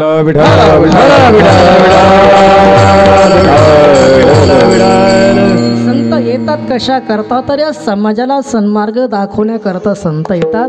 एकदा आळंदीची यात्रा होती महाराज बघा, आणि आळंदीच्या महाराज जायचे एकादशीच्या दिवशी. एकादशीला सर्व गर्दी असते. आता एकादशीला महाराजाले नारंगीर महाराज होते त्यावेळेला, आणि 2-3 भाविकांची जाळी धरून चालले रस्त्यानं. घरी थोड्याशी कमी करीत चालायचे. आता काही जड असतात, काही मोहगम असतात ना, सारखे असतात का. काही म्हटले, एक जण सहज म्हटलं, कोण म्हातारे कशाला येतं म्हणे गर्दीमध्ये. महाराज म्हणले, बाबा आमचा गर्दीमध्ये काम नाही, पण तुझ्यासारखं दसकट काढायला यावं लागतं. म्हणजे संत येतात ते जगाचे उद्धारा करता येतात. म्हणून संतांचं येणं त्यांच्या हातामध्ये आहे, जाणं त्यांच्या हातामध्ये आहे. तुमच्या आमच्या उद्धारा करता संत मृत्यू लोकामध्ये येतात, आणि जड जीवांची उद्धारा करता या संतांचा अवतार या ठिकाणी असतो. अनेकांचा उद्धार संतांनी केला. माऊली ज्ञानोबांनी जडाचाही उद्धार केला. जड भिंत होती महाराज बघा, जड असणारी भिंत, पण माऊली ज्ञानोबांनी तिच्यावरती कृपा केली, ती जड भिंत चालावं लावली. मेलेले माणसं माऊली ज्ञानोबांनी जिवंत केले. सच्चिदानंद नावाचे एक ग्रस्त होते, त्यांची प्रेत यात्रा निघाली, आणि त्यांची सौभाग्यवती जी होती तिनं बघितलं कोणीतरी संत आहेत, दर्शनाकरता गेली. श्री संताचे माथा चरणावरी साष्टांग हे करी दंडवत नमस्कार केला. महाराजांनी आशीर्वाद दिला, अखंड सौभाग्यवती बाबा. ती म्हटली, महाराज आशीर्वाद ह्या जन्माचा काही पुढचा जन्माचा आहे. त्यांना काय झालं. हो म्हणे, ही जी प्रीत यात्रा चालली ती माझ्या पतीची आहे, तुम्ही सांगता की अखंड सौभाग्यवती भावा. ज्ञानोबांनी सांगितलं, माझ्या मुखातून शब्द निघाले ना ते खराच होते, खरीच आहे. ते प्रेत खाली ठेवलं. सच्चिदानंद सच्चिदानंद तट तटा तुटती बंद. महाराजांनी आवाज दिला, ज्याप्रमाणे झोपेतून मनुष्य उठावा त्याप्रमाणे सच्चिदानंद बाबा उठले. त्यांचा उद्धार माऊली ज्ञानोबांनी केला.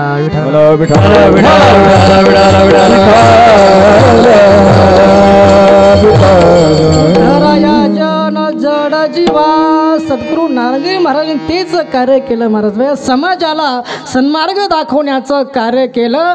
आमच्यासारखे अनेक जड मोडांचं उद्धार संत सद्गुरू नारंगी महाराजांनी केला, आणि या माणसाला या समाजाला परमार्थ शिकवण्याचं काम महाराजांनी केलं. शेवटच्या श्वासापर्यंत महाराज समाजाला ज्ञान देण्याचं कार्य केलं. हेच कार्य संत करतात. उरल्या जीवनामध्ये काय करतात तर महाराज सांगतात त्यांनी काय केलं. भक्ती वाढवण्याचं काम केलं, भाव वाढवण्याचं काम केलं, आणि भगवंताचं नामही संतांनी वाढवलं. वाढवया भक्ती वाढवया सुख वाढवया सुख भक्ती भाव धर्म वाढवया सुख वाढवया सुख वाढवया सुख भक्ती भाव धर्म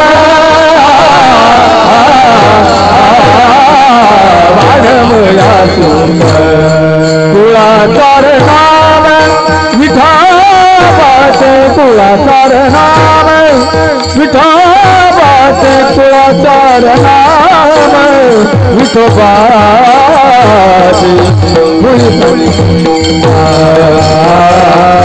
अवतार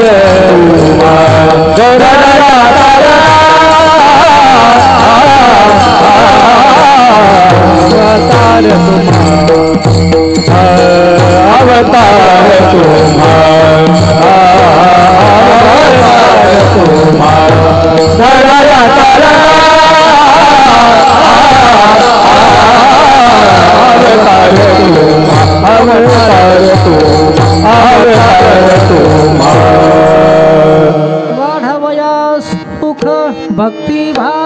धर्म सुख वाढवलं, भक्ती वाढवला, भगवंताचं नाम वाढवलं, भाव वाढवला. ज्या भगवंताचं नाम त्या संतांनी वाढवलं, एक वेळ त्या भगवंताचं मोठ्या प्रेमानं भजन करा. विठोबा रखुमाई जय जय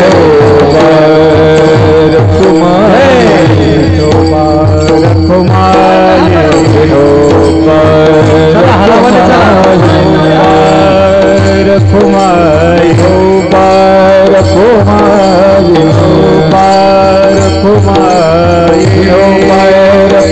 रखुमाई विठोबा रखुमाई विठोबा रखुमाई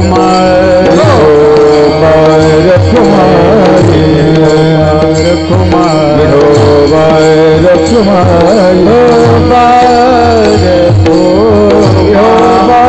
रखुमाई रखुमाई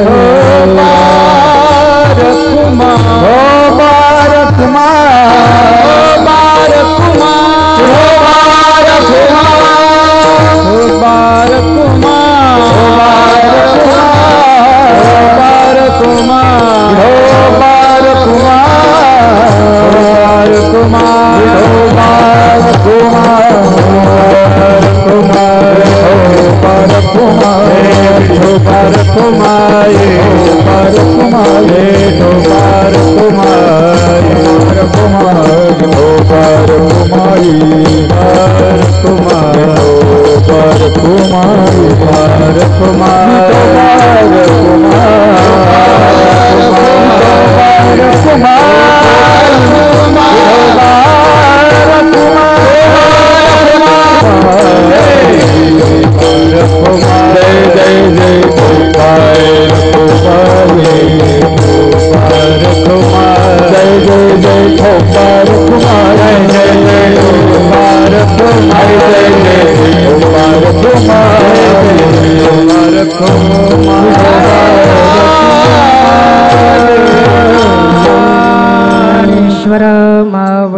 ज्ञानराज माऊली ज्ञानेश्वर माऊली ज्ञानराज माऊली द्वारा माऊली ज्ञानराज माऊली द्वारेश्वर माऊली ज्ञानराज माऊली ज्ञानेश्वर माऊली ज्ञानराज माऊली ज्ञानेश्वर माऊली ज्ञानराज माऊली ज्ञानेश्वर माऊली ज्ञानराज माऊली ज्ञानेश्वर माऊली ज्ञानराज माऊली ज्ञानेश्वर माऊली ज्ञानराज माऊली माऊली ज्ञानराज माऊली.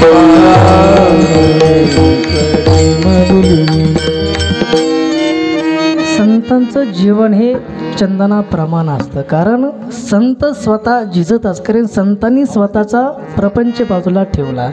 संसाराच्या नावे घालुन्या शून्य वाढता पुण्य धर्म केला.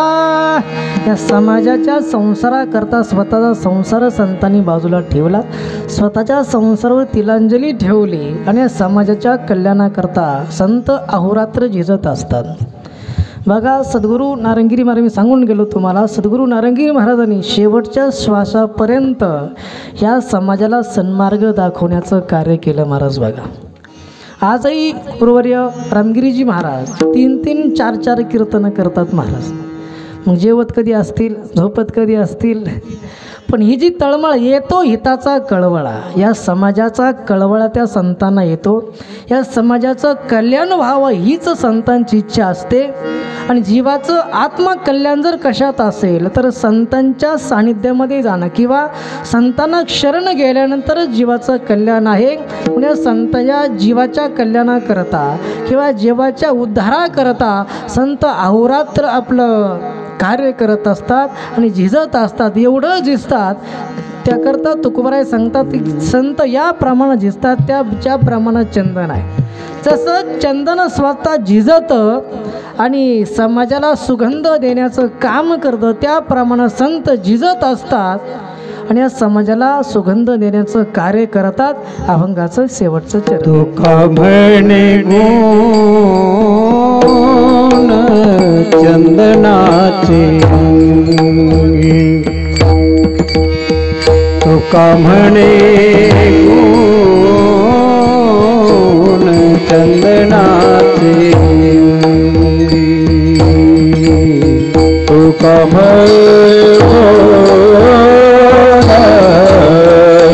चंदनाचे अंगी, तुका कमनी चंदनाथ आएंगे वैसे तो ही जगी संत जान कैसे तुम्ही जगी संत जन अवतार तो मातराया अवतार तुम्हारा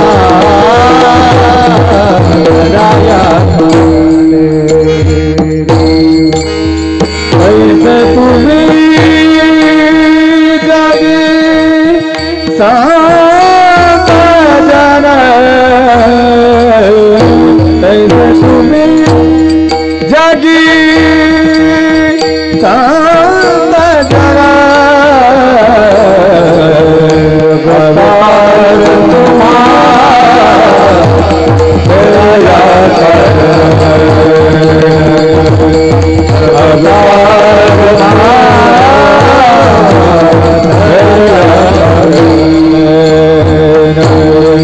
उठराया जाना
लाल दीवा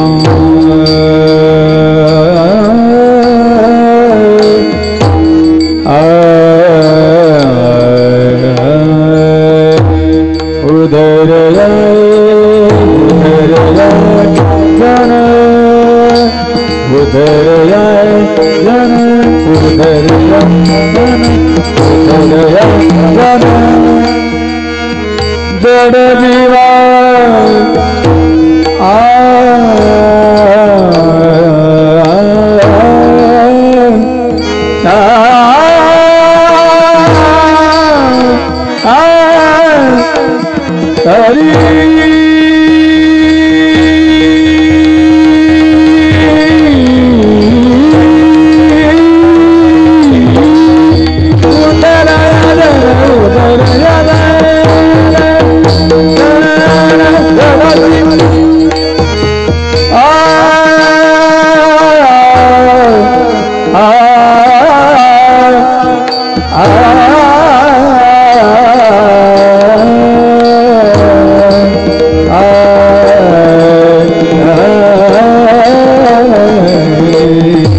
जड़ा जीवा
राजाचा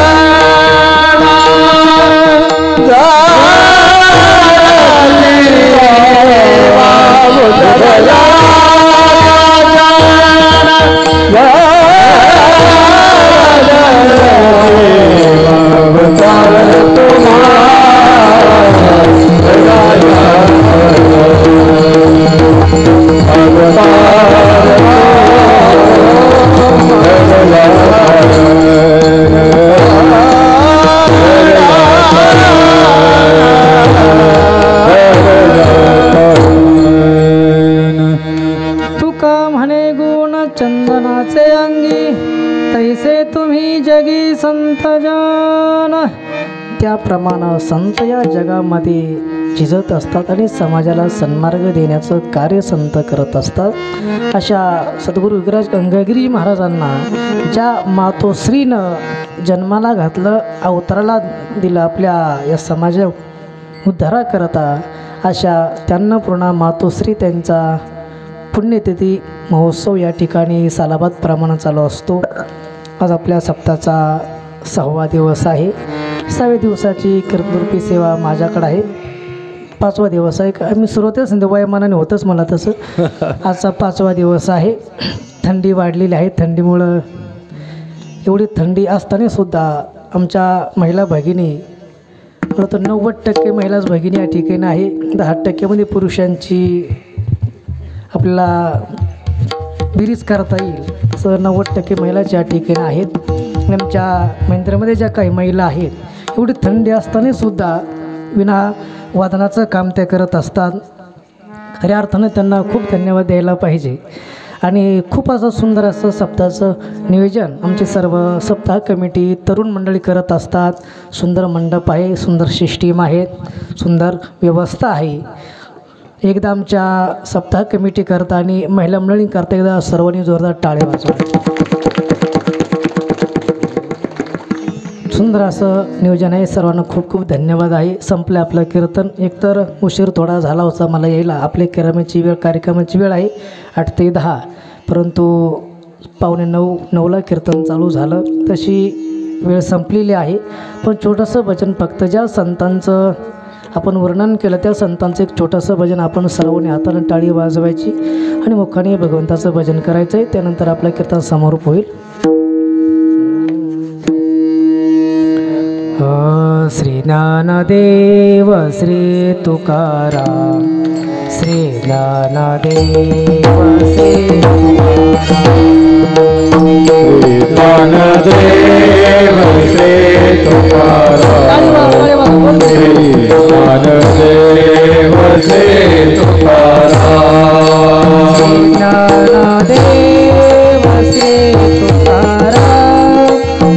ज्ञानदेव श्री तुकाराम, श्री ज्ञानदेव श्री तुकाराम, श्री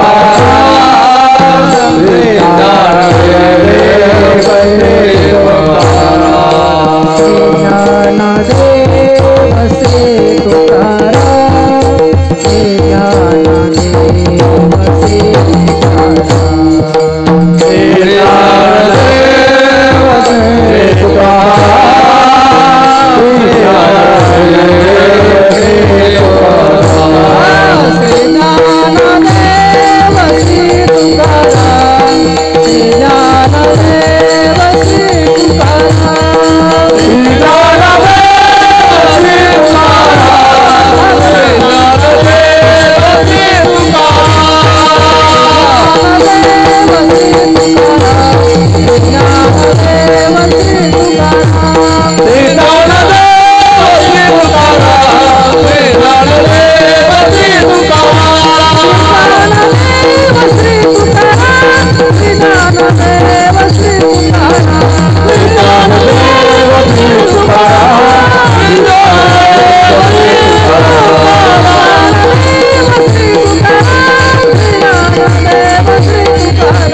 विठ्ठल जय जय विठ्ठल